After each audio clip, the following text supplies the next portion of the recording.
Hymn number 214, I Heard the Bells on Christmas Day, is our last hymn for this series of Christmas with the hymns of the Church of Jesus Christ of Latter-day Saints.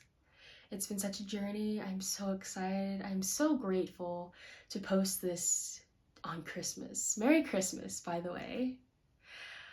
This hymn's history literally made me cry. Last year, my mother found this movie about Henry Wadsworth Longfellow, who is the composer of the poem that became this hymn, and it was incredible, soul-stirring, tear-jerking. It was a great movie. I really, really liked it. Basically, Henry Wadsworth Longfellow was a very well-known poet. He wrote a ton of things, books, songs, poems. He was a very famous lyricist. In 1861, he kept a journal every year, and in 1861, his journal entries became darker. And the reason is because his wife died. And the way they depict this in the movie was kind of insane. She died from an open candle, which caught fire to her dress, and then she burned alive, just in his house, while he was in his study. And he tried to save her, and his hands had horrible, horrible burns on them, and she died. It was insane. I will let this journal entry speak for Henry himself. His entry on December 25th, 1861 reads, "How inexpressibly sad are all holidays, but the dear little girls had their Christmas tree last night, and an unseen presence blessed the scene." As if this wasn't enough to ruin Christmas, Henry Wadsworth Longfellow, on December 1st, 1863, received a telegram about his son Charles, who was a lieutenant in the Army of Potomac. And his son Charles had severe war wounds. So reeling from the literal death of his wife and then the injury of his son, Henry Wadsworth Longfellow penned the famous words to Christmas Bells during, I would say, one of America's darkest moments. While the words of his poem reflect his obvious despair and grief, it is the triumphant message of peace on earth, goodwill to men, for which this song and Henry Wadsworth Longfellow's personal story is remembered. As you can see here, the verses are incredible. The movie depicted him writing the first two verses before his wife died, then the third one after she died, and then the fourth and fifth years after she died. But we don't truly know how the timing worked on these. I'd encourage you to study the words of this song and maybe find out for yourself what it means to you personally. For me, I really love how the first two verses talk about just this beautiful carol, how we all know peace on earth, goodwill to men. And then how the third verse is like the lowest of the low that any person could go to. And we all feel that sometimes, where you're in despair. He bowed his head. "There is no peace on earth," I said, "for hate is strong and mocks the song of peace on earth, goodwill to men."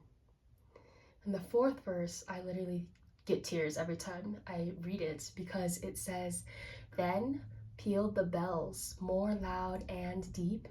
God is not dead, nor doth he sleep. The wrong shall fail, the right prevail, with peace on earth, goodwill to men." And that was a turning point in the movie, in his life specifically, for Henry, and for every single one of us. After our trial, after the dark times, then comes the dawn, then comes the light.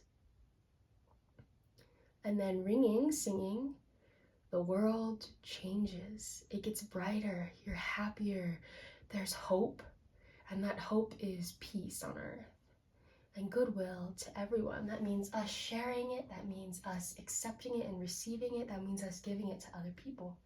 The lyrics to this song are absolutely incredible.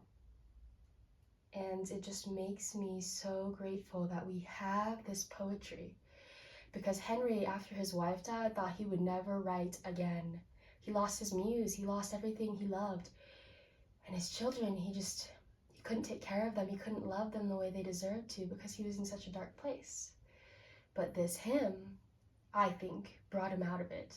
This hymn, at the time, while it was a poem, these words just lifted him up. And now we have that today. It was not until sometime after 1872 that some unknown person recognized the words, this poem from 1863 of Henry Wadsworth Longfellow, and thought to make it into the Christmas carol we now know as I Heard the Bells on Christmas Day.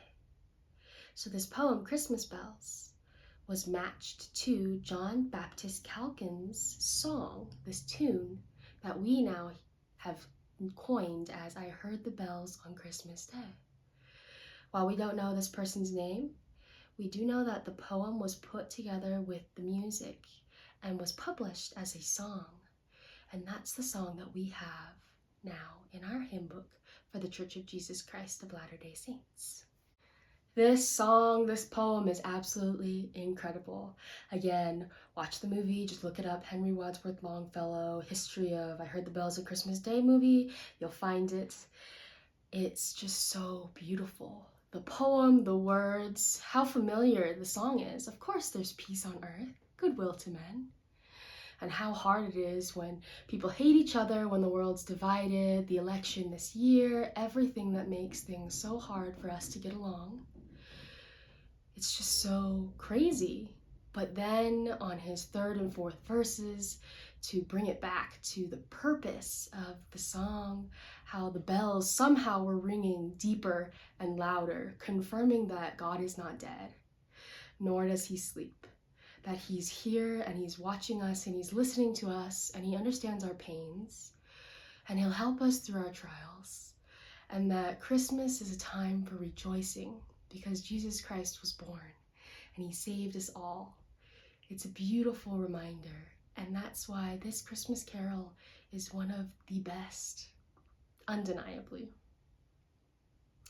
And so when we're afraid or when we're worried, I hope you can remember to trust in God and to remember this chant, this line, this poem, this melody, that there is peace on earth and goodwill towards all of us.